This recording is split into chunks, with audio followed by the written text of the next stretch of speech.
It's now time to bring you the latest from the world of business as we start off with the International Monetary Fund, which says high inflation, rising debt and forex scarcity is pushing the Nigerian economy and other African countries and economies to the brink.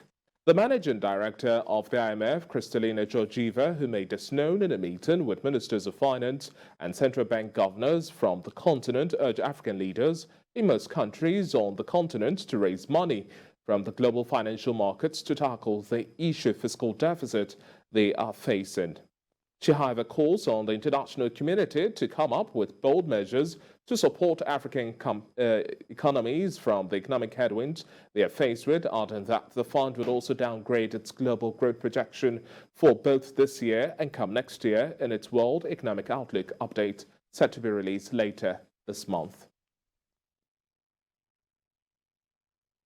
And now in this next report, borrowing by commercial banks from the Central Bank of Nigeria between January and February now stands at 595.34 billion naira, and the CBN in its monthly economic report for this month shows that while 333.59 billion naira was borrowed through the standing lending facility in January, the amount reduced to 255.75 billion naira in February this year. The CBN also increased liquidity in the banking system, caused a reduction in the amount borrowed by the lending institutions. And according to the Apex Bank, the total SDF increased significantly by 60.79% to hit 472.38 billion naira from the 293.79 billion naira in January this year, while transactions at the SLF decreased by 24.69%. It also hits 255.75 billion naira from the 339.59 billion naira it recorded in January this year. Activities at the standing facility window reflected ease in banking system liquidity during the review period.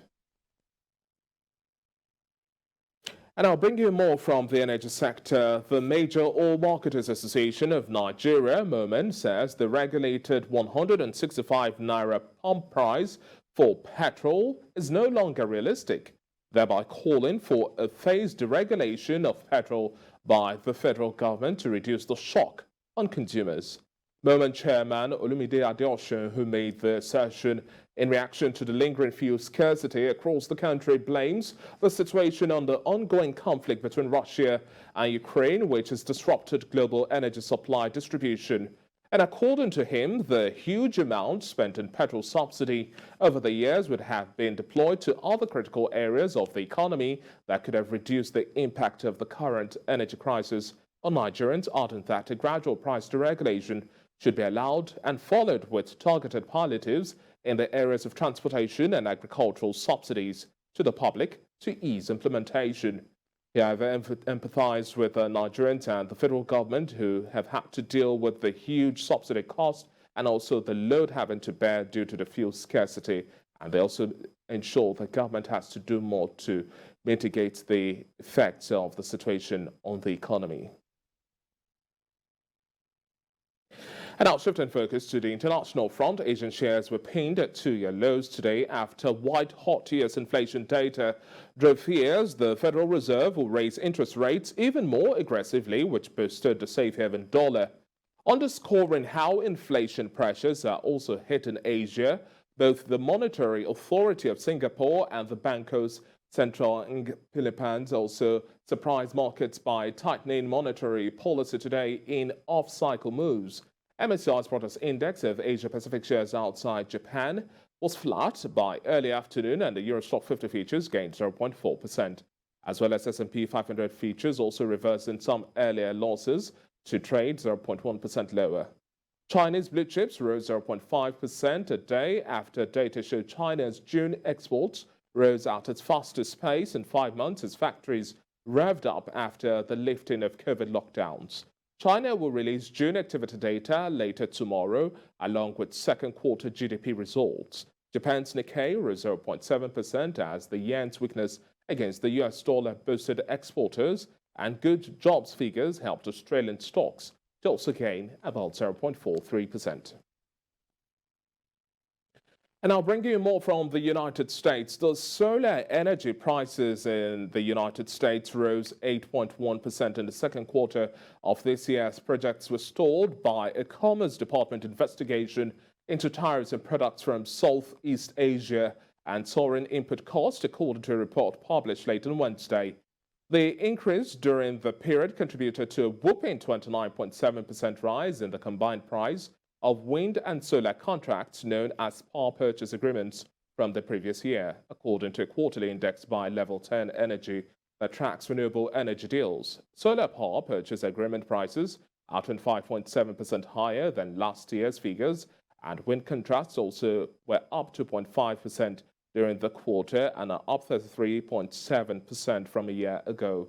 Wind prices in the Southeast power pool also surged 16% during the quarter as a lack of transmission capacity has hampered development.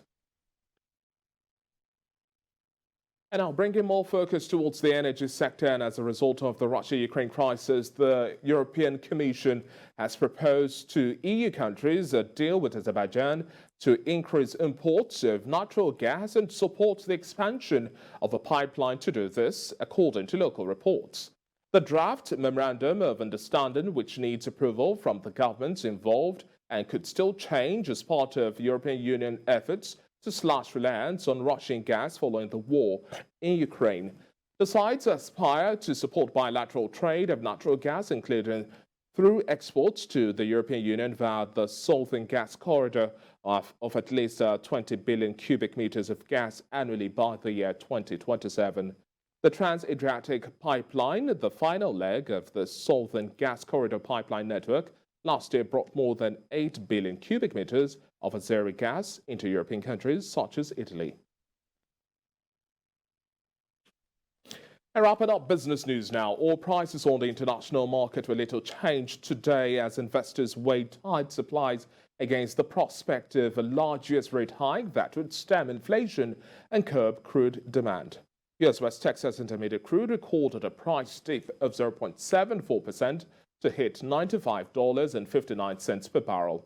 Brent crude now sells at $98.94 per barrel, registering a downward price margin of 0.63%. Light's performance is, however, still in the red territory as well for the fourth consecutive day this week, trading at $118.10 a barrel with a price drop of 3.25%. And for the OPEC basket, crude oil dealers offer $114.30 per barrel with a price surge of 0.03%.